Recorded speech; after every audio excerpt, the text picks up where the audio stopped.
This channel does not promote any violent, harmful, or illegal activities. All content provided by this channel is meant for an educational purpose only. Co-powered by Anmol. যখন খেলা জমবে আনমোল মারি প্লাসই জিতবে।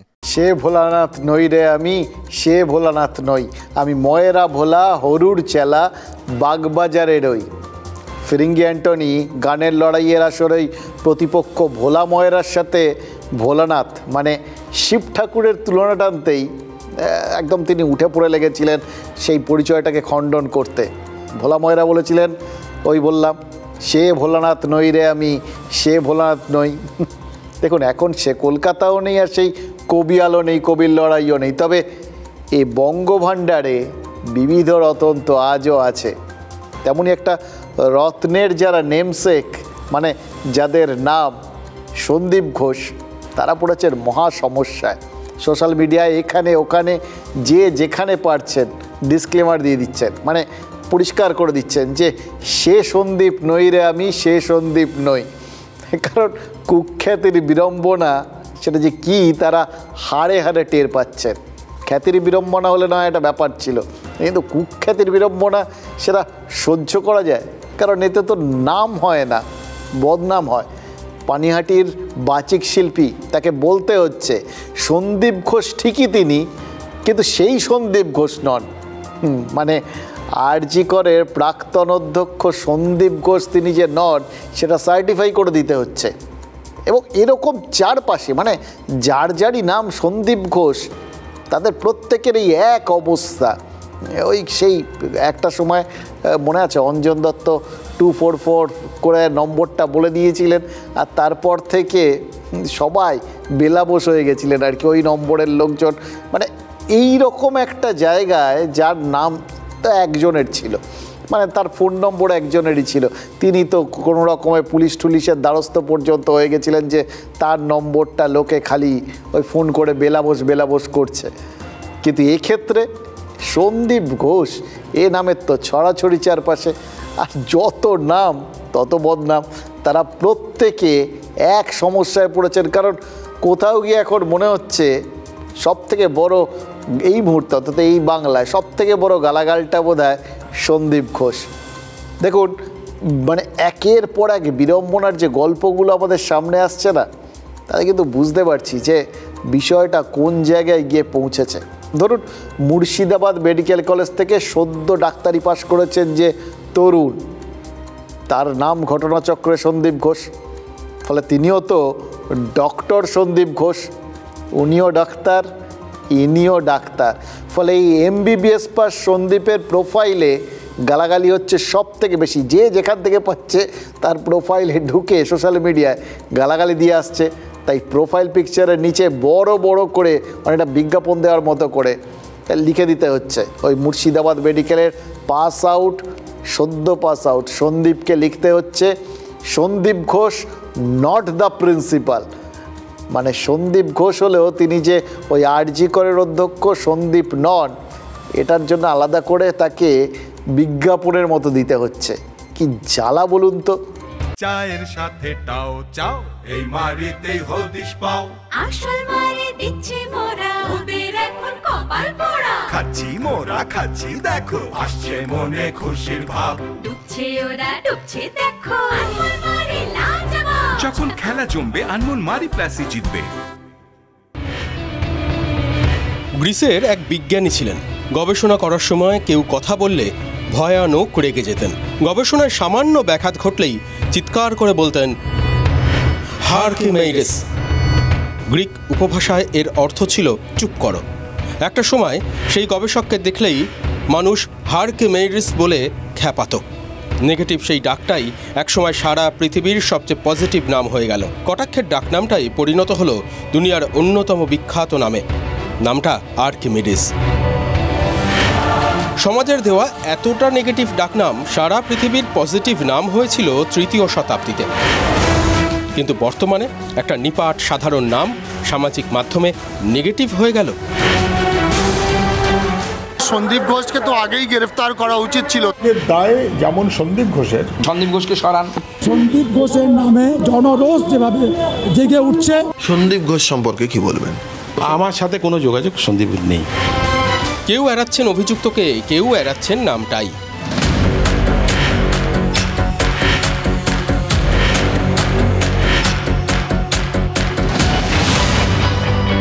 ইনি বাচিক শিল্পী Sandeep Ghosh.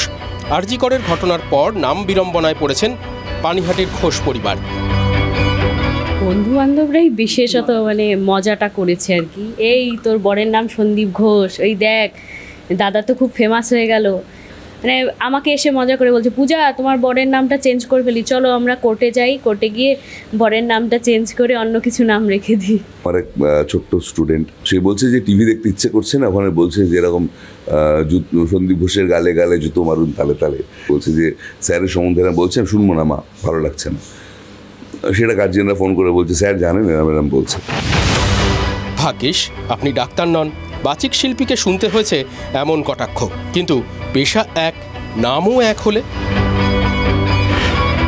Murshidabad medical কলেজের এই চিকিৎসককেও সামাজিক মাধ্যমে বিড়ম্বনায় পড়তে হয়েছে।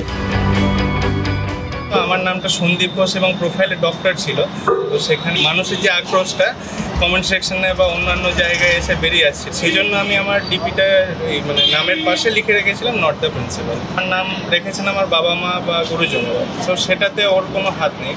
ও নিজের নাম বদনাম করেছে নিজের কুকীর্তি বা পাশবিকত্বের জন্য। বাচিক শিল্পী থেকে চিকিৎসক, নাম বিড়ম্বনায় কাটোয়ার এক কলেজ ছাত্রও কিন্তু রয়েছেন, তাকে লিখতে হচ্ছে নট দ্য প্রিন্সিপাল। আনন্দ করে নাম দিয়েছি, সেই নামের সঙ্গে একটা কুকর্ম জড়িয়ে যাচ্ছে। এবার একজন কুকর্ম না হয় করছে, তাই বলে তো দুনিয়ায় সবাই করতে পারে না। চালাও। আমি আরে আজকাল মেয়েরা প্লেন চালাচ্ছে। আনমোল ড্রিম লাইট খাস্তা বিস্কুট, খুব তাড়াতাড়ি শিখে গেলে। কাল থেকে প্লেন চালাতে শিখবো। স্বাদ স্বপ্নের। ভাবুন তো, নামটা যদি বদনাম হয়ে যায়, মানে কেউ যদি নিজের নাম বদনাম করতে গিয়ে এত লোকের নাম বদনাম করে দেন, তাহলে কি কেলেঙ্কারিটাই না হয়। এই কাটোয়ার কলেজ ছাত্র সন্দীপ ঘোষের মা যে কি বললেন শুনলেন তো, ভালোবেসে ছেলের নাম রেখেছিলেন, কিন্তু একজনের কুকর্মে এখন তার ছেলের নাম নিয়ে টানাটানি হচ্ছে, এটা তিনি কিছুতেই মেনে নিতে পারছেন না। এবার এই সন্দীপ ঘোষদের সঙ্গে পরিচয় থাকলে আমার কি ধারণা জানেন, উইলিয়াম শেক্সপিয়ার সম্ভবত নিজের ভুলটা বুঝতে পারতেন, কি কাণ্ডটাই না করে গেছেন। ওই রোমিও অ্যান্ড জুলিয়েট নাটকে মনে আছে, শেক্সপিয়ার জুলিয়েটকে দিয়ে বলিয়েছিলেন, what's in a name, a rose by any other name would smell as sweet. গোদা বাংলায় নামে কি আসে যায়, গোলাপকে যে নামেই ডাকো না কেন সে সুন্দর। এখন আর সে কথা বলা যাবে?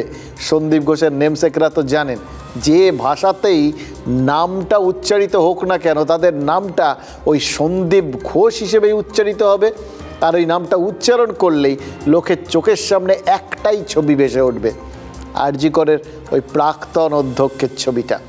এবার দেখুন, এই ভদ্রলোকের মানে আরজি করের প্রাক্তন অধ্যক্ষ সন্দীপ ঘোষ, তার হাসপাতালে আর্থিক দুর্নীতি আর তিলোত্তমার ধর্ষণ আর খুনের তদন্ত চলছে, দুটোতেই তো তিনি ধরা পড়েছেন।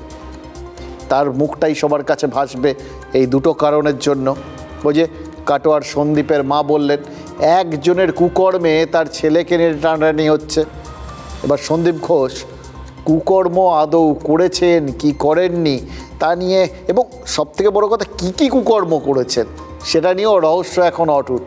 তাই তো বলা যাবে না যে সন্দীপ ঘোষ কুকর্ম করে কুখ্যাত হয়েছেন, কারণ তার বিরুদ্ধে ওঠা আর্থিক দুর্নীতির অভিযোগ, মেডিকেল বর্জ্য পাচারের অভিযোগ, মানবদেহ পাচারের অভিযোগ, এইসব অভিযোগের তদন্ত হচ্ছে, বিচারাধীন বিষয়।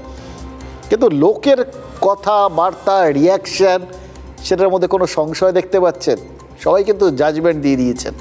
সিবিআই আর ইডি দুটো কেন্দ্রীয় এজেন্সি, তারা হয়তো তদন্ত করছে, তদন্ত করে তারা তথ্য প্রমাণগুলো কবে পেশ করবেন, তারপর আদালত কি করবে, তার জন্য কেউ অপেক্ষা করছেন নাকি?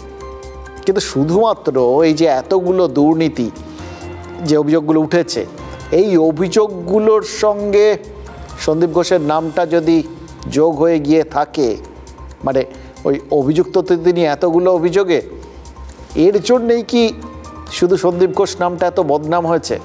তাহলে তো 1 বছর আগেই দুনিয়ার সব সন্দীপ ঘোষদের তাদের নামের পাশে ওইভাবেই লিখতে হতো, নট দ্য প্রিন্সিপাল। কারণ 1 বছর আগেই তো সন্দীপ ঘোষের বিরুদ্ধে আর্থিক দুর্নীতি, দেহ পাচার, বর্জ্য পাচার, এরকম গুচ্ছ গুচ্ছ অভিযোগ ছিল। হাসপাতালে থ্রেট কালচার চালানো, এই সব কিছু নিয়েই তো TV9 বাংলায় আমরা খবর করেছিলাম। কিন্তু তখন তো কাউকে নামের পাশে লিখতে হয়নি বা বলতে হয়নি যে তিনি অধ্যক্ষ সন্দীপ ঘোষ নন।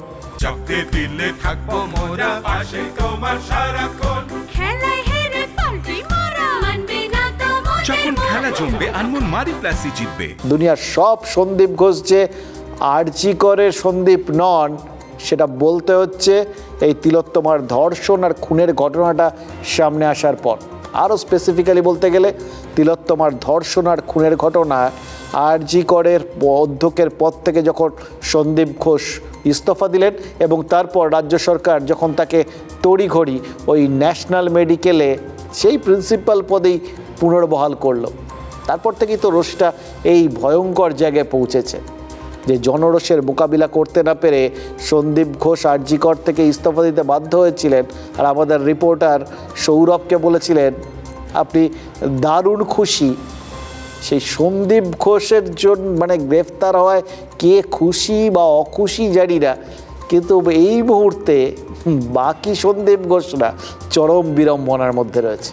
তুমি হচ্ছে সেই মিডিয়া রিপোর্টার সৌরভ দত্ত যে আমার পিছনে আদে জল খেয়ে পড়েছিলে। আশা করি আজকে তুমি খুব সুখী হবে, শান্তি পাবে। ধন্যবাদ। দেখুন, সন্দীপ ঘোষ ইস্তফা দেওয়ায় TV9 বাংলা কেন খুশি হতে যাবে বলুন তো?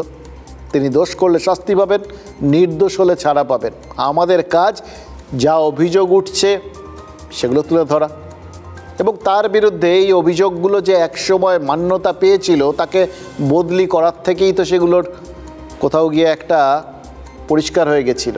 যদিও সেই বদলির আদেশগুলো 24 ঘন্টা 48 ঘন্টা এরকম তার বেশি খুব একটা টেকে নিয়ে আর কি অজ্ঞাত কারণে সব কটার থেকেই তাকে আবার ফেরত পাঠিয়ে দেওয়া হয়েছিল যেখানে ছিলেন সেই জায়গাতে। এই হচ্ছে প্রভাবশালী, জানেন তো।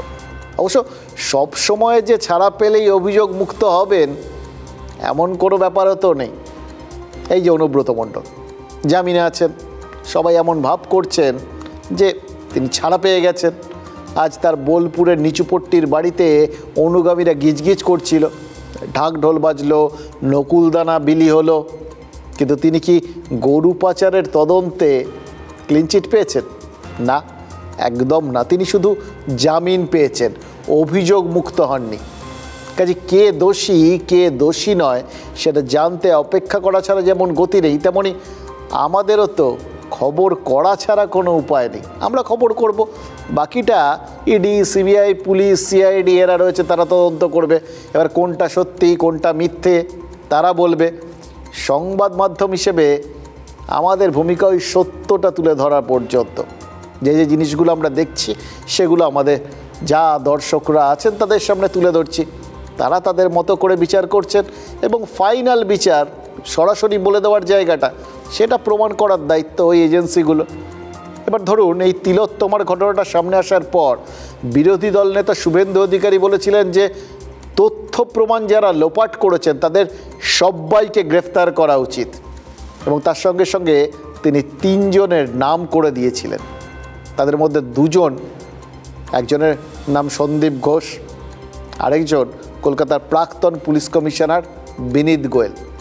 তৃতীয় যে নামটার কথা বিরোধী দল নেতার মুখে শোনা গেছিল তার নামটা কিন্তু ইতিউতি শোনা গেছে বিভিন্ন কারণে বিভিন্নভাবে, কিন্তু তাকে সামনে কেউ কখনো দেখেনি, ডাইরেক্টলি তাকে কোনো কিছুতে কেউ জড়াতে পারেনি। তার নাম doctor SP Das, doctor Shyamaprasad Das. চালাও। আমি? আরে আজকাল মেরা প্লেন চালাচ্ছে।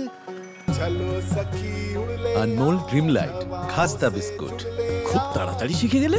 কাল থেকে প্লেন চালাতে শিখবো। স্বাদ স্বপ্নের।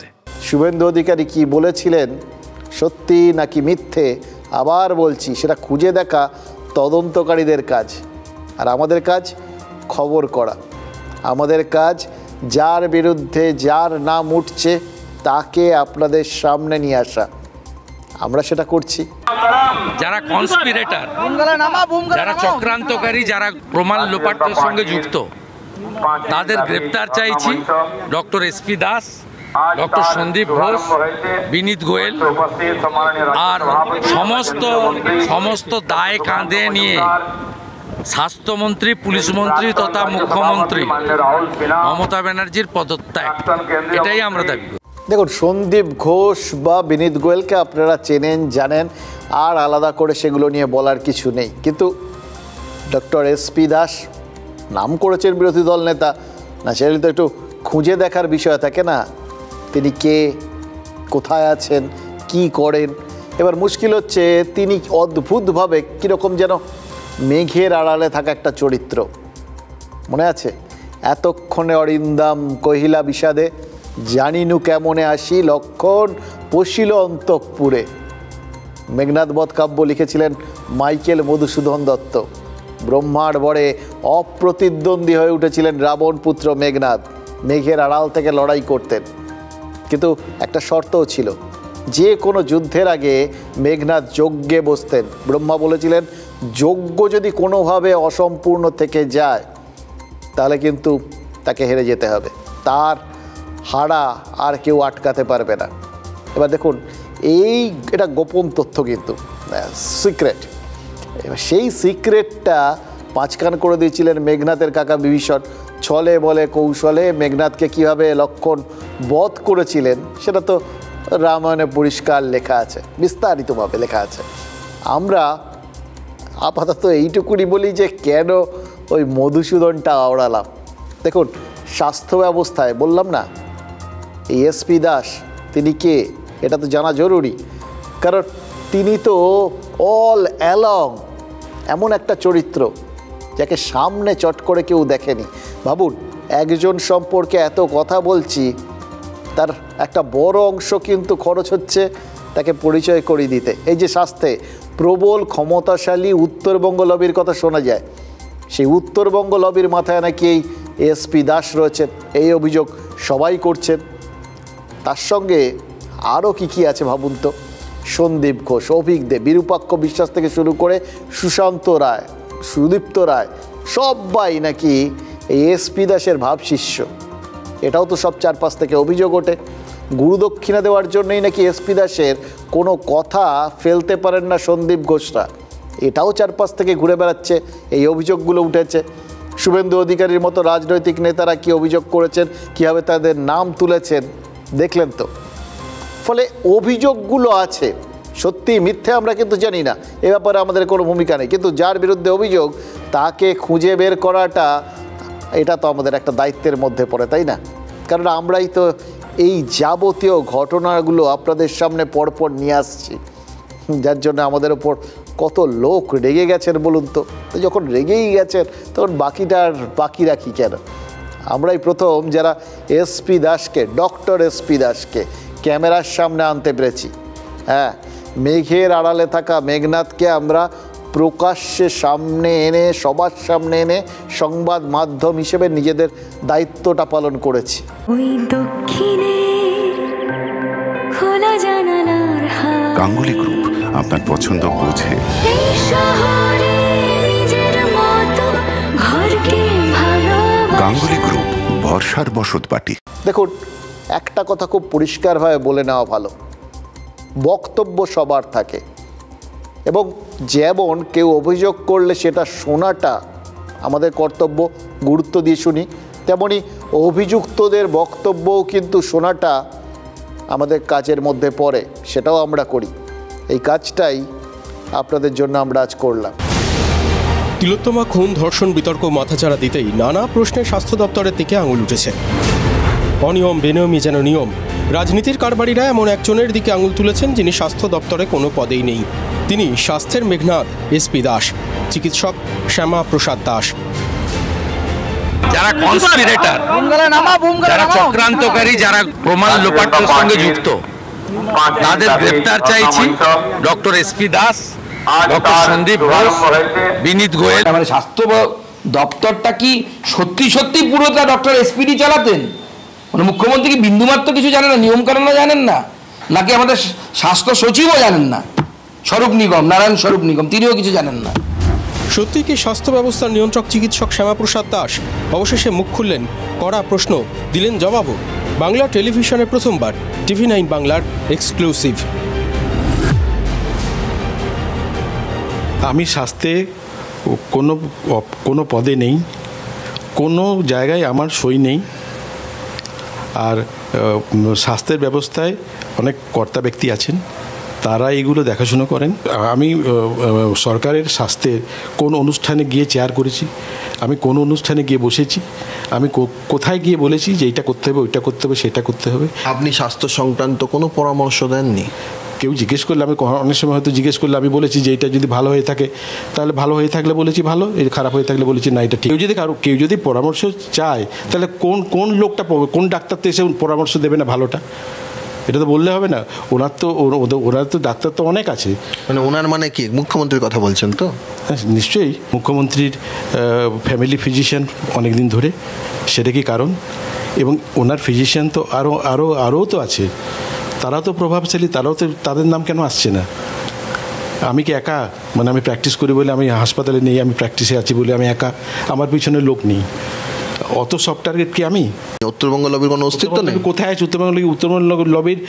যে যতগুলো ডিএমই এসছে পরপর, যতগুলো ডিএইচএস এসছে পরপর, যতগুলো স্পেশাল সেক্রেটারি এসছে, ভিসি এসছে, কোনটা নর্থ বেঙ্গল মেডিকেল কলেজে পাস করা? 9ই আগস্ট তিলোত্তমার ধর্ষণ এবং খুনের দিন, সেই দিন আপনার সঙ্গে সন্দীপ ঘোষ, সুশান্ত রায়, সুদীপ্ত রায়দের সঙ্গে কথা হয়েছিল বা অভিজ্ঞদের সঙ্গে? অভিজ্ঞদের সাথে কথা হয়েছিল, পুলিশ ঠিকমতো কাজ করছে কিনা, মানে এসছে কিনা, সেই খবরগুলো আমি নিয়েছি অভিজ্ঞের কাছ থেকে। অভিজ্ঞ ওয়াজ প্রেজেন্ট দেয়ার। অভিজ্ঞদের সৌরভ পাল, সুশান্ত রায়, সুদীপ্ত রায়, সুরহিতা পাল, এনারা আপনার ঘনিষ্ঠ কি ঘনিষ্ঠ নয়, বা আপনার পরিচিত? আমার পরিচিত এরা। বীরভূমকে চিনব কি করে, কি মুশকিল। বীরভূমকে আমি দেখিনি, কোনদিন কথা বলিনি। শুভেন্দুকে তো খালি বলার চাপ দেওয়া হচ্ছে, আমার নামে বলুক শুভেন্দু, চাপ দিয়ে করানো হচ্ছে। অদৃশ্য শক্তি, যেমন অদৃশ্য শক্তি একটা, নর্থ বেঙ্গল লবি অদৃশ্য শক্তি একটা, সেরকম শুভেন্দুকে চাপ দিয়ে এগুলো বলানো হচ্ছে জোর করে। আপনি তো বলছেন যে বিরোধী দলনেতাকে কেউ একটা স্ক্রিপ্ট দিচ্ছে, সেই স্ক্রিপ্টটা উনি পাঠ করছেন, এবং সেটা আপনার দলেরই কেউ সম্ভবত।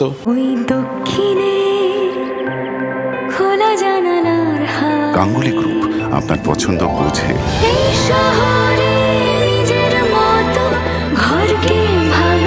গাঙ্গুলি গ্রুপ, ভরসার বসতবাটি। দুটো তিনটে কথা খুব কানে খট করে লাগলো, জানেন তো।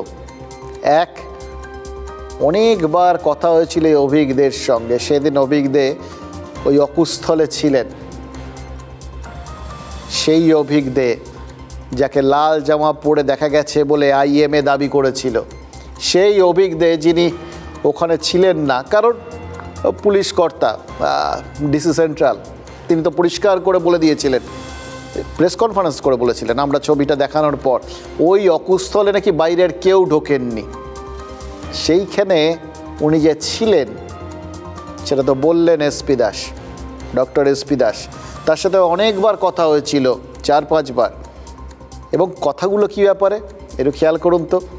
তিনি স্বাস্থ্য দপ্তরের কেউ নন, তার কোনো অনুষ্ঠানে তাকে দেখা যায় না, তার কোনো সই সাবুত নেই, অর্থাৎ স্বাস্থ্য দপ্তরের সাথে তার কোনো সম্পর্ক নেই।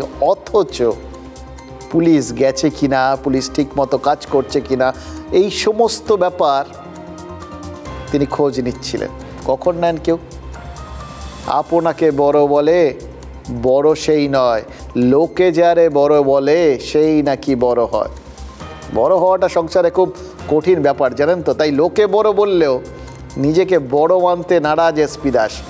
অভিজ্ঞদের সঙ্গে তার ফোনে কথা হয়েছিল, এই একটা কথা তিনি শুধু হ্যাঁ বলেছেন। এবার এটা ছাড়া SP দাস কিন্তু আর কোনো কিছুই, কোনো অভিযোগই মানছেন না। তেমনি SP দাসের কথাগুলো আবার রাজ্যের বিরোধী দলগুলো মানছে না। বিরোধীরা বলছেন মেঘনাদের না হয় ব্রহ্মার বর ছিল, SP দাসের যে ক্ষমতা আছে বলে সন্দেহ, সেই ক্ষমতা যদি থেকে থাকে তাহলে কিসের জোরে আছে এটাও তো জানা জরুরি। দেখুন, তিলোত্তমার ধর্ষণ আর খুনের ঘটনায় এই যে RG কর হাসপাতালে অভিজ্ঞরা ভিড় করেছিলেন, সেই ভিড় কি সত্যি SP দাসের নির্দেশে হয়েছিল? তিনি কি মেঘনাদের মতো আড়াল থেকে সত্যি তিলোত্তমার বিষয়ে তদন্ত প্রভাবিত করার চেষ্টা করেছিলেন? এই সমস্ত বিষয়ে নাকি তদন্ত হওয়া উচিত বলে বিরোধী দলগুলো দাবি করছে। শ্যামাপদ দাস লোকটা কে? তার একটাই সব থেকে পরিচয়, সে মমতা ব্যানার্জির নিজের ডাক্তার। মমতা ব্যানার্জির নিজের ডাক্তার হওয়ার সুবাদে তার কি যোগ্যতা সে জানা নাই, কিন্তু সারা স্বাস্থ্য দপ্তর তার অঙ্গুলি হেলনে পরিচালিত হয়। তাই সেই লোকের সঙ্গে আরজিকর কাণ্ডের ঘনিষ্ঠ সম্পর্ক নিশ্চয়ই আছে, সে যেভাবেই হোক। মুখ্যমন্ত্রীর নিজস্ব ডাক্তার, তিনি পার্সোনাল ফিজিশিয়ান যাকে বলে। তো মুখ্যমন্ত্রীর পার্সোনাল ফিজিশিয়ান মানে বুঝতেই পারছেন তার কত ক্ষমতা। পুরোটা তিনিই সমস্ত কিছু চালাতেন, উনি স্বীকার করছেন না, কথা বলছে একই স্টাইলে। মুখ্যমন্ত্রী যেমন বিপদে পড়লে বলেন আমি কিছুই জানতাম না, আমাদের এই ডক্টর এসপিডিও বলছেন আমি কিছুই জানতাম না। তিনি বলেছেন যে মুখ্যমন্ত্রী তিনি স্বাস্থ্য সংক্রান্ত বিভিন্ন বিষয়ে উপদেশ দেন।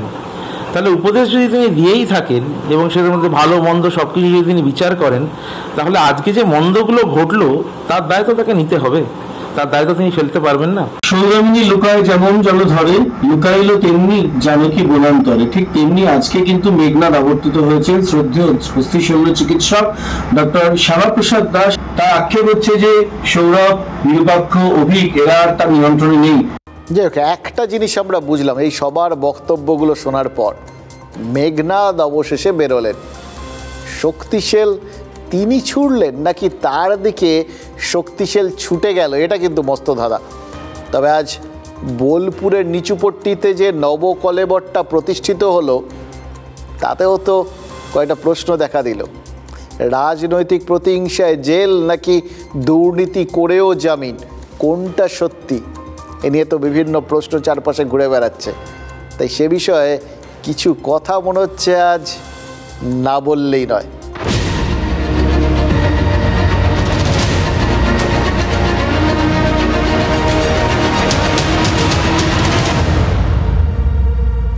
রথযাত্রার সময় পুরী গেছেন? বড়দণ্ড বা রাজপথ দিয়ে যাওয়ার সময় ঠিক 2 কিলোমিটার 200 মিটারের মাথায় নন্দী ঘোষের রথ থেমে যায়। কেন জানেন? সেখানেই ভক্ত সালবেগের সমাধি। এবার বিদর্ভী বলে সালবেগ জগন্নাথ মন্দিরে ঢুকতে পারেননি, কিন্তু ভক্তি দেখে স্বয়ং জগন্নাথ নাকি রাস্তায় রথ থামিয়ে তাকে দর্শন দিয়েছিলেন। এখনও রথযাত্রার সময় জগন্নাথের রথ সালবেগের আশ্রমের সামনে দাঁড়িয়ে যায়, ওখানেই তার সমাধি। ভক্ত আর ভগবান পরস্পরকে নাকি দর্শন করেন। দেখুন, বীরভূমের কেষ্ট অনুব্রত মণ্ডল অভিমান করতেই পারেন, তার ভক্তি কি ভক্ত সালবেগের থেকে কম ছিল? 2 বছর 1 মাস 12 দিন জেলে বন্দি জীবন কাটিয়েছেন তিনি, তারপর ফিরলেন। এই 25 মাসে তিনি কতবার তার ভগবানকে স্মরণ করেছেন। জেল থেকে বেরিয়েও তো ভগবানের নামই নিয়েছেন, এমনকি ওই বোলপুরের নিচুপট্টিতে বাড়িতে ঢোকার সময়ও ভগবানের নাম তার মুখে ছিল। তবু ভগবানের দেখা তিনি পেলেন না। কি এমন হলো বলুন তো? 2 বছর পর তিহার জেল থেকে মুক্ত হয়ে বীরভূম জেলায় ফিরছেন অনুব্রত মণ্ডল এবং তার মেয়ে সুকন্যা মণ্ডল। ভোর 4:30 নাগাদ কলকাতা বিমানবন্দরে নামার পরে বিশাল কনভয় রাজ্য পুলিশের স্কট করে এই মুহূর্তে অনুব্রত মণ্ডল এগিয়ে যাচ্ছেন বীরভূমের দিকে। মমতা ব্যানার্জি ভালো আছে, মমতা ব্যানার্জির আশীর্বাদে আইনকে সম্মান করি। আজকে দেখা হবে মুখ্যমন্ত্রীর সঙ্গে, আইনকে সম্মান করি। দিদির সঙ্গে দেখা হবে মমতা বন্দ্যোপাধ্যায়। শরীর যদি ভালো থাকে, দিদি ভালো থাকুক, দিদির জন্য আমি আছি, বরাবরই থাকবো। মমতা ব্যানার্জি আসছে, শারদীয়ার শুভেচ্ছা। মমতা ব্যানার্জিকে আমি ভালোবাসি, মমতা ব্যানার্জিকে আমি ভালোবাসি। দিদি যেমন আমাকে ভালোবাসে, মমতা ব্যানার্জিকে গোটা ওয়েস্ট বেঙ্গলের মানুষ ভালোবাসে, অল ইন্ডিয়ার মানুষ মমতা ব্যানার্জিকে ভালোবাসে। দেখি শরীর পায়ের অবস্থা খুব খারাপ, দরকার হলে দিদির সঙ্গে। রাজ্যের মুখ্যমন্ত্রী তথা তৃণমূল সুপ্রিমো মমতা বন্দ্যোপাধ্যায় বোলপুরে বন্যা নিয়ে প্রশাসনিক বৈঠক করেছেন, কিন্তু প্রশাসনিক বৈঠকের মঞ্চ থেকে একটি বারের জন্য মমতা বন্দ্যোপাধ্যায়ের মুখে শোনা যায়নি কেষ্ট নাম। ভাবা যায় ঢাক ঢোল পুষ্পবৃষ্টি, কে বলবে একজন জেল থেকে জামিনে ফিরেছেন। আর ওদিকে দেখুন, তার মুখে যার কথা সেই মুখ্যমন্ত্রী, তিনি কিন্তু একবারও তার নামটা মুখেও নেননি। মমতা বন্দ্যোপাধ্যায়ের বোলপুরে প্রশাসনিক সভা ছিল, সেখান থেকে অনুব্রত মণ্ডলের ওই যে নিচুপট্টির বাড়ি তার দূরত্ব কত হবে? মেরে কেটে 3 কিলোমিটার। মানে পুরীর জগন্নাথ মন্দির থেকে ওই ভক্ত সালবেগের সমাধির যতটা দূর তার থেকে সামান্য বেশি হবে আর কি, প্রায় কাছাকাছি। ভক্ত সালবেগ কিন্তু বছরে একবার ভগবানের দেখা পান, অথচ অনুব্রত মণ্ডল তিনি 2 বছরের বেশি সময় তার ভগবানের মুখ দেখেননি, আজও দেখতে পেলেন না। অবশ্য হ্যাঁ, মমতা বন্দ্যোপাধ্যায়ের এই যে বোলপুরের প্রশাসনিক সভাটা ছিল সেটা পূর্ব নির্ধারিত কর্মসূচি, কাকতালীয়ভাবে একই দিনে হয়ে গেছে আর কি গোটা বিষয়টা। অনুব্রত মণ্ডল আজই নিচুপট্টিতে পৌঁছবেন এমন নিশ্চয়তা তো ছিল না, তবে ঘটনাচক্রে দুজনে একই সময়ে খুব কাছাকাছি সময়ে ওই একই জায়গায় পৌঁছে গেছেন, খুব কাছাকাছির মধ্যে, তাই একটা জল্পনা তৈরি হয়েছিল। যাই হোক, জল্পনাটা শেষ পর্যন্ত সত্যি হয়নি, দেখাটাও শেষ পর্যন্ত হয়নি। ভগবান আর ভক্তের মধ্যে কি তাহলে দূরত্ব তৈরি হলো? দেখুন, রাজনীতিতে না এই দুটো জিনিস আকছার ঘটে, এবং কখন ঘটে ওই কেউ জানতে পারে না। নৈকট্য আর দূরত্ব রাজনীতির একদম অব্যর্থ দুটো জিনিস, এটা হবেই কোনো না কোনো সময়, এড়াতে কেউ পারবেন না। তবে এই ক্ষেত্রে কোনোটাই ঘটলো কি না সেটা কিন্তু এই মুহূর্তে বোঝা চট করে সম্ভব হবে না। কোনটা ঘটলো, ঘটলেও কোনটা ঘটলো, অথবা কোনোটাই ঘটলো না, এর বাইরেও কিছু হলো, নিপাতনে সিদ্ধ হতে পারে, সব কিছু রাজনীতিতে সম্ভব। দেখুন, মমতা বন্দ্যোপাধ্যায় লোকসভা ভোটের প্রচারে বীরভূমে গিয়েও কিন্তু অনুব্রত মণ্ডলের নাম নিয়েছেন, তার মুক্তি পাওয়া নিয়ে ভবিষ্যৎবাণী করে দিয়েছেন। আর কলকাতার থেকে নিচুপট্টি যাওয়ার পথে অনুব্রত যা পুলিশ প্রোটেকশন পেলেন, যেভাবে পাইলট কার দিয়ে তার গাড়ি এসকর্ট করা হলো, সেটা তো প্রশাসন সঙ্গে না থাকলে পাওয়ার কথা নয়। সুতরাং কোথাও গিয়ে তিনি যে প্রশাসনের সুনজর থেকে বঞ্চিত হয়েছেন সেটা ভাবার কোনো জায়গা নেই। আর প্রশাসন মানেই তো চরম প্রশাসক যিনি শীর্ষে রয়েছেন, মমতা বন্দ্যোপাধ্যায় মুখ্যমন্ত্রী, দলনেত্রী, যেভাবেই দেখুন আর কি। মানে তার সঙ্গে তার কোথা থেকে কৃপাদৃষ্টি থেকে তিনি যে বঞ্চিত হননি সেটা ওই এসকর্ট দেখে আমরা বুঝে গেছি। তাহলে দেখা কেন হলো না? আরে কত কারণ থাকতে পারে, সেটাও তো ভাবতে হবে। হয়তো প্রশাসনিক সভায় রাজনীতিক অনুব্রতর সঙ্গে দেখা করতে চাননি মমতা বন্দ্যোপাধ্যায়, হতে তো পারে। আজকে এই প্রশাসনিক সভায় যখন রাজনীতি নিয়ে, দলের সংগঠন নিয়ে কেউ কেউ প্রশ্ন করতে চেয়েছেন, তিনি জবাব দেননি, বলেছেন এটা প্রশাসনিক সভা, মেনটেন করছেন একটা পুরো জায়গাটা ওয়াটার টাইট একটা কম্পার্টমেন্ট করে দিয়েছেন, যেখানে প্রশাসনিক সভা সেখানে প্রশাসনিক সভা, যেখানে সংগঠনের কথা সেখানে সংগঠনের কথা করতে পারেন তিনি, এটা তো তার সিদ্ধান্ত। কিন্তু তার সঙ্গে সঙ্গে আরেকটা প্রশ্ন তো উঠছিল, তাহলে কোথাও গিয়ে যিনি কৃপাদৃষ্টি থেকে বঞ্চিত হননি তার সঙ্গে এতদিন পর এত কাছাকাছি এসেও দেখা সাক্ষাৎ করলেন না মমতা বন্দ্যোপাধ্যায়, তাহলে কি এর পেছনেও কোনো স্পেসিফিক কারণ রয়েছে? প্রশাসনিক সভা তো প্রশাসনিক সভার জায়গায়, তার বাইরে তো দেখাটা হতেই পারতো, হলো না কেন? কারুর কারুর বক্তব্য ওই যে কৃপাদৃষ্টিটা রয়েছে এখনও, দেখা না হওয়াটাও সেই জন্যেই। কারণ কোথাও গিয়ে যদি দেখাটা হয়ে যেত তাহলে কিন্তু অন্য রকম প্রচার হতে পারতো, যে প্রচারটা আখেরে অনুব্রত মণ্ডলের ক্ষতি করতে পারত। এবার নিজের ভক্তের সেই ক্ষতিটা কখনোই চাননি দলনেত্রী, এবং সেই জন্যেই হয়তো তিনি আজ দেখা করেননি। দেখুন, অনুব্রত মণ্ডল আজ পর্যন্ত কখনো ভোটে লড়েননি, পঞ্চায়েত প্রধান পর্যন্ত হননি। মমতা বন্দ্যোপাধ্যায় রাজ্যের প্রশাসনিক প্রধান, ঠোঁট আর চায়ের কাপের মাঝখানের ফাঁকটা হয়তো তাই ইচ্ছাকৃতভাবেই রেখে দেওয়া হলো, প্রভাবশালী তকমা যাতে অনুব্রত মণ্ডলের গায়ে না লাগে। সারদাকাণ্ডে ওই মদন মিত্র যখন গ্রেফতার হয়েছিলেন তখন কিন্তু এই তকমাটাই সেটে দিয়েছিল সিবিআই, এবং তাতে মদন মিত্রের জামিন পেতে বিস্তর কাঠখড় পোড়াতে হয়েছিল। তারপর থেকে এই প্রভাবশালী শব্দটা কিন্তু তৃণমূল নেতাদের কাছে একদম জুজুর মতো, তাড়া করে ফেরে। কিন্তু অনুব্রত প্রভাবশালী জেনেই তো তাকে দিল্লি নিয়ে যাওয়া হয়েছিল, তিনি প্রভাবশালী জেনেই তো তাকে মুক্তি দিয়েছে দিল্লির রাউস অ্যাভিনিউ আদালত। এগুলো যখন হয়েছে তখন তো তার গায়ে অলরেডি প্রভাবশালী তত্ত্বটা সেঁটে রয়েছে, প্রভাবশালী না হলে তো আর ওই জামিনে জন্য 10 লাখ টাকার বন্ড দিতে হতো না। মুখ্যমন্ত্রী সেটা নিজে উনি উত্তর দিতে পারবেন, বাট মুখ্যমন্ত্রী সব জায়গাতে যাওয়াটা তো বুদ্ধিমানের কাজ নয়, এবং উনি অত্যন্ত বুদ্ধিমতী মহিলা। উনি জানেন যে আজকে যে জেল থেকে ছাড়া পেয়েছে দুর্নীতির জন্য, তাকে গিয়ে আমি যদি গলায় মালা পরিয়ে আলিঙ্গন করে তাকে যদি আশীর্বাদটা দিই, সেটা আবার কিছু ভোট চলে যাবে। সেই থ্রেট কালচারের যে ঠাকুরদা বলতে পারেন, সেই ঠাকুরদা তো হচ্ছেন আমাদের অনুব্রত বাবু। সেই অনুব্রত বাবুকে আজকে আবির দিয়ে তাকে বরণ করা হয়েছে, তাকে স্বাগত জানানো হয়েছে। তো কে করছে, কার পারমিশনে করেছে? আপনি মনে করেন যে এর পারমিশন মুখ্যমন্ত্রী দেননি? সুতরাং সব জায়গাতে নিজে না গিয়েও পিছন দিকে অনেক কিছু করা যায়, সেটাই উনি বুদ্ধিমতী মহিলার মতো আজকে করেছে। সরকারি কাজে গেছে তো দিদি, আবার কি দিদি যখন কাজে যাকে কাজে লাগে তখন কাজে লাগায়, কাজের সময় কাজ ফুরালে পাজি হয়ে যায় দিদির কাছে। হয়তো এখন মনে হচ্ছে এখনই একটু দূরে থাকা দরকার। অনুব্রত এখন ছোঁয়াচে রোগ, অনুব্রত তো কোনো ছোঁয়াচে রোগ আছে, দূরে থাকা দরকার। দেখুন, ভক্তের যেরকম ভগবানকে প্রয়োজন, ভগবানেরও তো ভক্তকে প্রয়োজন। দুয়ের মিলনেই তো আধ্যাত্ম। এবার নেতা আর অনুগামীর মিলনেই তো রাজনীতি।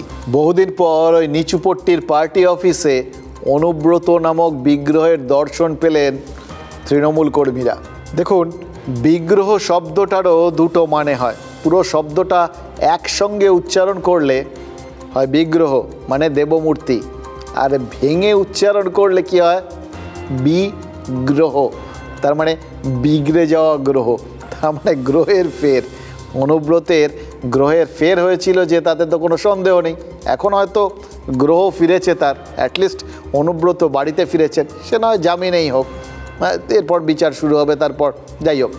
এবার কার গ্রহের ফের, তার জন্য তার ফেরায়, মানে তার গ্রহ ফেরায় অন্য কার গ্রহের ফের শুরু হয়, এ নিয়ে কিন্তু ইতিমধ্যেই সংশয় দানা বাঁধতে শুরু করেছে। এমনিতেই 2024 হচ্ছে শনির বছর, জানেন তো, ওই জ্যোতিষরা বলেন।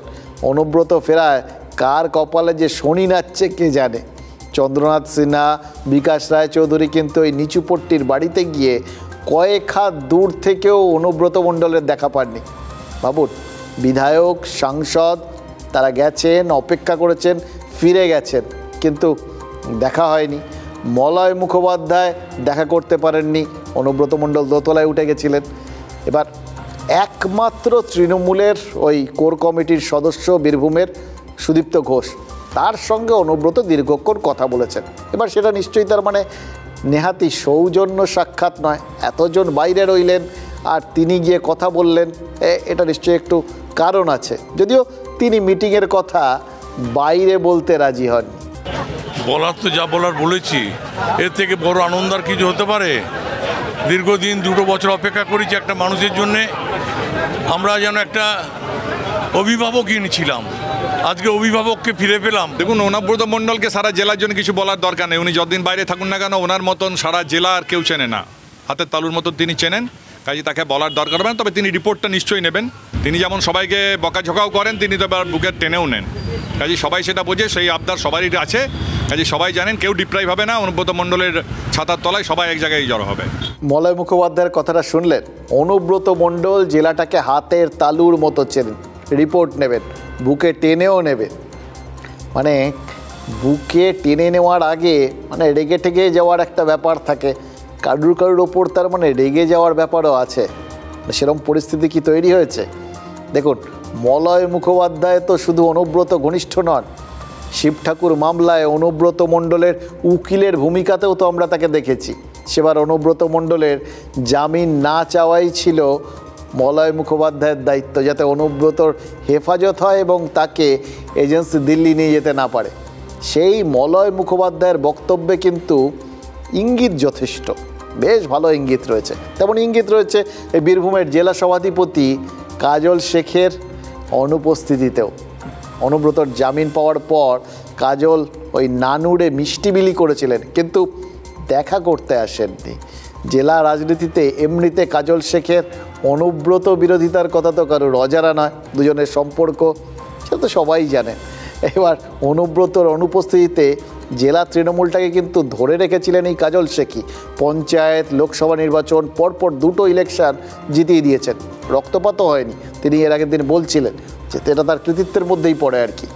তাও মানে দলের সামনে একটা রাজনৈতিক মডেল সাফল্যের সঙ্গে দাঁড় করিয়ে দিয়ে, যেখানে ওই রাস্তার ধারে উন্নয়ন দাঁড়িয়ে থাকে না, সেই রকম একটা সময় পার করে দিয়ে আবার কি তিনি ওই উন্নয়নের মডেলে ফেরার ব্যাপারে একটুখানি আপত্তি আছে নাকি? সেই জন্যই কি তিনি আজ অনুব্রতর সাথে দেখা করতে আসেননি? তার মানে দেখুন, অনুব্রত তার নিজের ভগবান মানে মমতা বন্দ্যোপাধ্যায়ের দেখা পেলেন না, বিকাশ রায়চৌধুরী আর চন্দ্রনাথ সিনহা অনুব্রত মণ্ডলের দেখা পেলেন না, মলয় মুখোপাধ্যায়ের সাথে আবার অনুব্রতর দেখা হলো না, আর কাজল শেখ এলেনই না। মানে বাজি পুড়ল, আবির উড়ল, উৎসব হলো, কিন্তু পুজোগুলো হলো না। আরও একটা কথা, এই পুজোগুলো হলো না বলেই কি বিগ্রহের চোখও আর্দ্র হলো? এবার আর্দ্র চোখ মানে তো দুর্বলতার লক্ষণ। এই সময় দুর্বল হওয়াটাই খুব স্বাভাবিক, কিন্তু কিছু কিছু জায়গায় দুর্বল হওয়া মানে তো আবার বাকি কারোর পেয়ে বসা।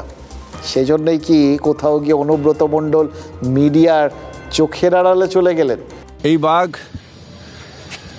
প্রকৃতির সাথে থাকে, চিড়িয়াখানার বাঘ, আর অনুব্রতকে বাঘ বলেছি তার লিডারশিপের জন্যে, এবং ওখানে শক্তির ব্যাপার নেই, ওখানে মনের জোরটা বাঘের মতো। নেতা জেল থেকে এসেছেন, চুরির দায় জেল কেটেছেন, টিএমসির কাছে এরাই গর্ব, এরা বাঘ, সিংহ, হাতি, কারণ সম্পত্তি আছে তো। বালি, কয়লা, গরু, পাথর, পাচারের পর পাচার। না না, আমি গুরুত্ব দিতে নারাজ। মন্ত্রী বসে আছে, আপনাদের মিডিয়ার কাজ নিয়ে এসব দেখাচ্ছেন, মুখ্যমন্ত্রীও যাচ্ছে, এসব আজে বাজে অশিক্ষিত লোককে দেখাচ্ছেন। অনুব্রত মণ্ডলরা আছে বলে গরু পাচার, বালি পাচার, কয়লা পাচারের বেআইনি টোল প্লাজা থেকে কোটি কোটি টাকা তুলে সেই টাকা দিয়ে তৃণমূল কংগ্রেস বছরের পর বছর পশ্চিমবাংলার উপর রাজনৈতিক ক্ষমতা কায়েম করে রাখতে পারে। দেখুন, অনুব্রত মণ্ডল যেভাবে তার চোখের জলটা লোকানোর চেষ্টা করলেন, ওই বললাম না, দুর্বলতা যাতে প্রকাশ না হয়ে পড়ে, কোথাও কি তিনি বুঝতে পারছেন লোকে যতই বাঘ করুক, বাঘ দীর্ঘদিন জঙ্গলের বাইরে থাকলে ফিরে আসার পর জঙ্গলের দখল পেতেও কিন্তু লড়াই করতে হয়। এবার লড়াইয়ের একটা মরশুম তার জন্য অপেক্ষা করছে, এটাই কি বাঘ কোথাও বুঝতে পারছেন? দেখুন, যা বলুন, যা দেখছি, যা বুঝছি, এই সভাপতি পদটাই না আসলে মহা গোলমেলে একটা জিনিস, জানেন তো। অনুব্রত সভাপতি আছে না নেই, পদটা থাকবে কি থাকবে না, থাকলে লড়াই হবে কি হবে না, এই নিয়ে বীরভূমের কি টালমাটাল অবস্থা বুঝতে পারছেন? কেউ দেখা পাচ্ছেন না, কেউ করছেন না, যাতা অবস্থা। একই রকম টালমাটাল অবস্থা তো প্রদেশ কংগ্রেসের, সভাপতি বদলেছে, পথও কি দিক বদলাবে? আচ্ছা, এইটার তো কারণ একটা আছে, এই বদলগুলোর সঙ্গে সঙ্গে না অনেক কিছু ইঙ্গিত থাকে, জানেন তো। ধরুন, কাকে বদলানো হলো? অধীর চৌধুরীকে। অধীর কথার মানে কি? বাংলায় অধীরের অর্থ হচ্ছে অপেক্ষা। এবার যিনি সভাপতি হলেন শুভঙ্কর, তার নামের অর্থ কি? অভিধান বলছে শুভঙ্করের মানে হলো মঙ্গলময়। এবার বাংলার রাজনীতি নিয়ে কংগ্রেস হাইকমান্ড কি মঙ্গলময় কিছুর অপেক্ষায় রয়েছেন? তার জন্য কি দিকও বদলাতে পারে? দিক মানে স্ট্র্যাটেজি, রাজনৈতিক স্ট্র্যাটেজি। দেখুন, প্রদেশ কংগ্রেস সভাপতি পদে কট্টরপন্থী ছিলেন অধীর চৌধুরী, এবার তার জায়গায় খানিকটা নরমপন্থী শুভঙ্কর সরকার দায়িত্ব নিলেন, মানে দায়িত্ব দিলেন আর কি রাহুল গান্ধী, এটাই তো দাঁড়ায়। এবার নিশ্চিতভাবেই বাংলার রাজনীতিতে এবং জাতীয় রাজনীতিতে নিশ্চয়ই তারা ভালো কিছু করতে চান, সেই জন্যেই এই সিদ্ধান্ত নিয়েছেন। সবাই তো বদল করে কিছু ভালোর লক্ষ্যে, তবে লক্ষ্যটা ঠিক কী সেটা নিয়ে গত দুদিন ধরে প্রবল জল্পনা চলছে, জানেন তো। তার কারণ অধীর চৌধুরীর ভোটে হার কিংবা মল্লিকার্জুন খার্গের অধীরের প্রতি গোসা, এসবকে একটা সুতোয় গাঁথতে পারলে মোটামুটি অধীর চৌধুরীর বিদায়টা নিশ্চিত, সেটা তো বোঝা যাচ্ছিল একটা সময় পর্যন্ত। কিন্তু এরপর কে? এই প্রশ্নেই অধীরের থেকে যাওয়ার একটা মৃদু সম্ভাবনাও দেখা যাচ্ছিল। এবার অধীর যদি থেকে যেতেন, তার সঙ্গে কোন জিনিসটা থেকে যেত সেটা হচ্ছে সরাসরিভাবে একদম, এটা নিয়ে কোনো রাগ ঢাক গুরুত্ব ছিল না, যে অধীর চৌধুরীর তৃণমূল বিরোধিতাটা একটা চরম জায়গায়। ফলে অধীর যদি থেকে যেতেন, তৃণমূল বিরোধিতাও থাকতো, অর্থাৎ বামেদের সাথে তাদের সম্পর্কটা যেটা, সেটা আগের মতো জায়গাতে থাকতো, জোট অটুট থাকতো। এটাই তো মোটামুটি ধরে নেওয়া যায়। এবার শুভঙ্কর সরকার, তার সঙ্গে তো ওই কট্টর ব্যাপারটা নেই, তিনি বরঞ্চ একটু নরমপন্থী, এবং এই নরম ব্যাপারটা তার তৃণমূলের ক্ষেত্রে যথেষ্ট নরম, এরকমই একটা ধারণা সবার মধ্যে আছে। এবার সভাপতির সঙ্গে সঙ্গে যদি প্রদেশ কংগ্রেসের স্টান্সটাও একটু নরমপন্থী হয়ে যায় তাহলে কি হবে বুঝতে পারছেন।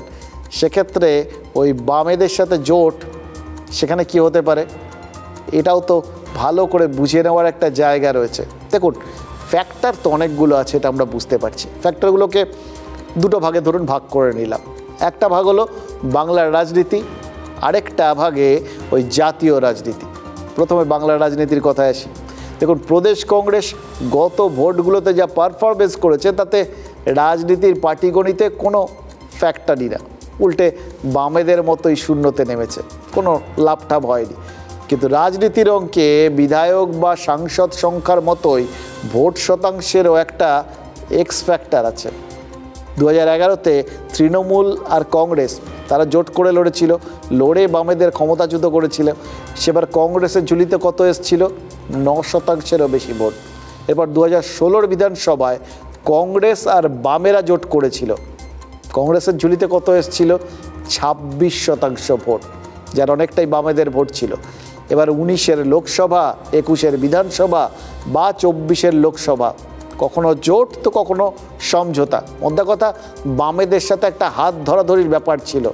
তাতে কংগ্রেস কখনো 3%-এর নিচে নেমেছে, কখনো ওই গড়ে 6% থেমেছে। এখানেই বাংলার রাজনীতির একটা ফ্যাক্টর রয়েছে। কংগ্রেসের ঝুলিতেই 5 থেকে 6% ভোটটাই কিন্তু টালমাটাল সময়ে অনেকের কাছে বিরাট দামি হয়ে যেতে পারে। এই অনেকের মধ্যে তৃণমূল পড়ছে না, এটা কি কেউ গ্যারান্টি দিয়ে বলতে পারে বলুন তো? 24-এর লোকসভায় জাতীয় স্তরে কংগ্রেস আর তৃণমূল কাছাকাছি থাকলেও, মানে ইন্ডিয়া জোটের মঞ্চে থাকলেও, অধীর চৌধুরীর জেদের সামনে তালটা তো বারবার কেটেছিল। এদিকে জাতীয় স্তরে রাহুল গান্ধীও ক্রমশ নিজেকে মেলে ধরার চেষ্টাটা চালিয়ে যাচ্ছেন। খেয়াল করে দেখুন, বিগত লোকসভায় বিভিন্ন জায়গায় কংগ্রেস কিন্তু এবার একটু বেটার রেজাল্ট করেছে। মনে রাখতে হবে, এবার কিন্তু নরেন্দ্র মোদী একক সংখ্যাগরিষ্ঠ নন। আর এখানেই জাতীয় স্তরে কংগ্রেস আর তৃণমূলের একটা গিভ অ্যান্ড টেক পলিসির সম্ভাবনা দেখা যাচ্ছে।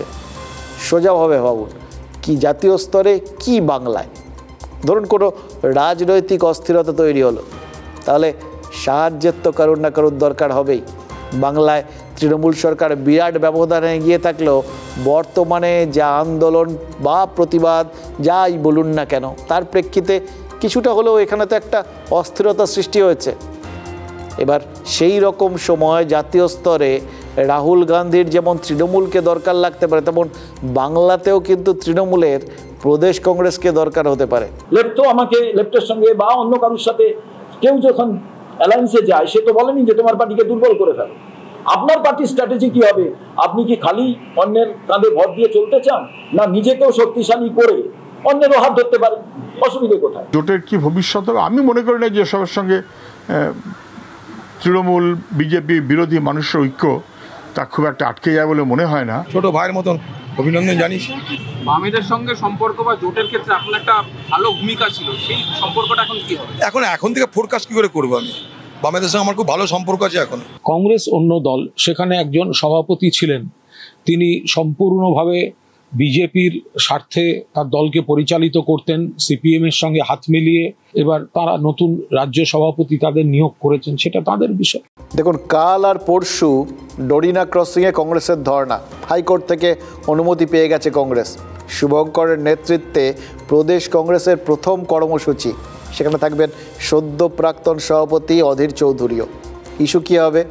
তিলোত্তমা পর্ব তো আছেই, দুর্নীতি ইস্যুও থাকতে পারে। এবার এই ইস্যুটাও পুরনো হতে হতে কিন্তু হচ্ছে না, জানেন তো। বাংলার রাজনীতিতে এটা পুরনো চালের মতো, দুর্নীতি শব্দটা, এটা যেরকম পুরনো চাল ভাতে পারে, এবং দুর্নীতিও ক্রমাগত ভাতে পারে, আস্তে আস্তে ছড়িয়ে পড়ে আর কি। দেখছি তো, একটার থেকে আরেকটা, আরেকটার থেকে আরেকটা, সেই সুকুমারের ভাষায় বলতে হয়, আবার সে এসেছে ফিরিয়া। আজ তৃণমূল খানিকটা অস্ত্রও তুলে দিয়েছে বিরোধীদের হাতে, আমরা দেখলাম। তাই মাল পুরসভার চেয়ারম্যানকে সাসপেন্ড করেছে তৃণমূল। কারণ 120 কোটি টাকা দুর্নীতির অভিযোগ। ভাবুন, 120 কোটি, চট্টিখানি কথা না। উত্তর দিনাজপুরের ইসলামপুরে একটা পঞ্চায়েত প্রধান এত টাকার গন্ডগোল করে ফেললেন, দুর্নীতি করে ফেললেন। সেই জন্যই তার বিরুদ্ধে কড়া ব্যবস্থা নিয়েছে তৃণমূল। বেশ করেছে, নেওয়ারই তো কথা। যদি তারা মনে করে, দলই মনে করে যে তাদের দলের কেউ এরকম দুর্নীতি করেছে, ব্যবস্থা নেবে, এটাই তো স্বাভাবিক, এটাই প্রত্যাশিত। চাপে পড়ে কাটমানি ফেরত দেওয়া শুরু করেছেন এই পঞ্চায়েত প্রধান। ভাবুন, যা বলা হচ্ছে, যে অঙ্কের কথা বলা হচ্ছে, সেই টাকা ফেরত দেওয়া, চারটিখানি কথা, বিরাট ব্যাপার। মালবাজারে আবাস যোজনায় যে দুর্নীতির অভিযোগ, তাতেই তো এই কাটমানি তোলা হয়েছিল বলে শোনা যাচ্ছে। এবার তৃণমূল জোর গলায় বলছে তারা শাস্তি দিয়েছে। শাস্তির বিষয়টা না দলের বিজ্ঞাপনের জন্য খুব ভালো, কিন্তু বিষয়টা অন্যভাবেও তো দেখা যায়। শাস্তি দিতে গিয়ে আবাসের দুর্নীতি, আবাসে কাটমানির জোড়া অভিযোগকেই কি মেনে নিল না তৃণমূল? দুর্নীতির অভিযোগের শাস্তি তৃণমূলে। উত্তরবঙ্গের মাল পুরসভার চেয়ারম্যান স্বপন সাহাকে অনির্দিষ্টকালের জন্য সাসপেন্ড রাজ্যের শাসক দলের। জলপাইগুড়ি তৃণমূল জেলা সভাপতি মহুয়া গোপকে লিখিত নির্দেশ পাঠিয়ে দিয়েছেন সুব্রত বক্সী। কেন সাসপেন্ড? 120 কোটি টাকা তছরূপের অভিযোগ আবাস যোজনায় ভুতুড়ে ঘরবাড়ির হদিশ।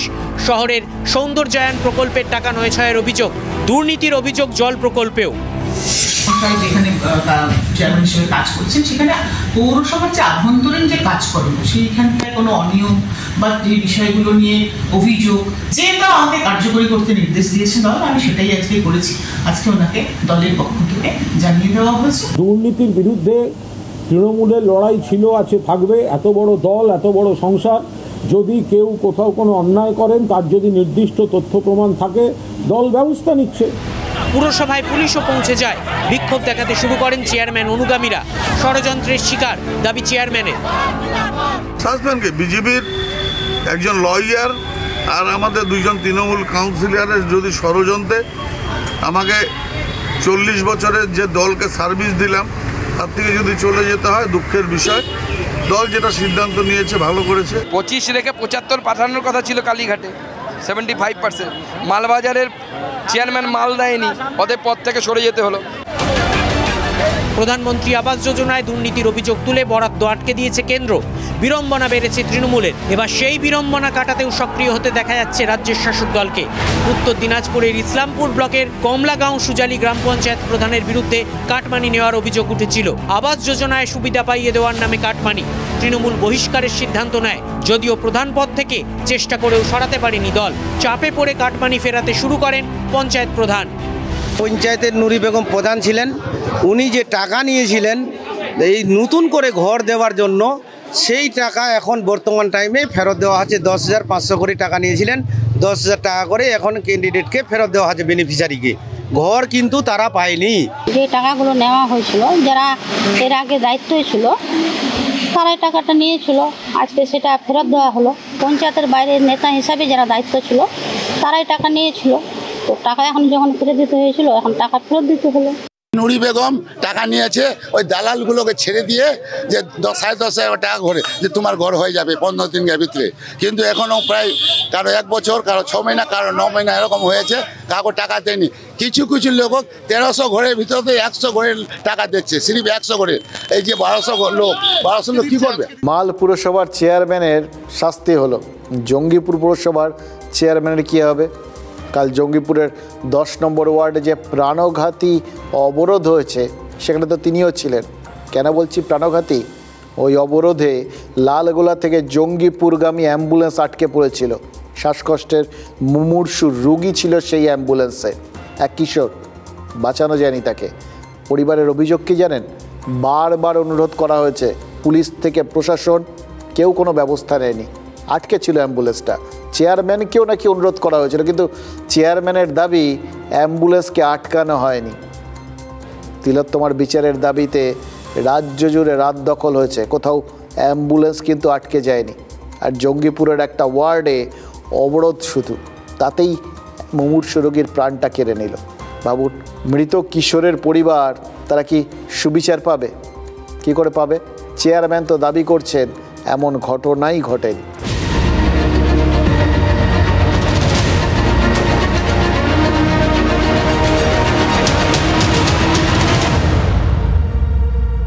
কো পাওয়ার্ড বাই আনমোল। যখন খেলা জমবে আনমোল মারি প্লাসই জিতবে।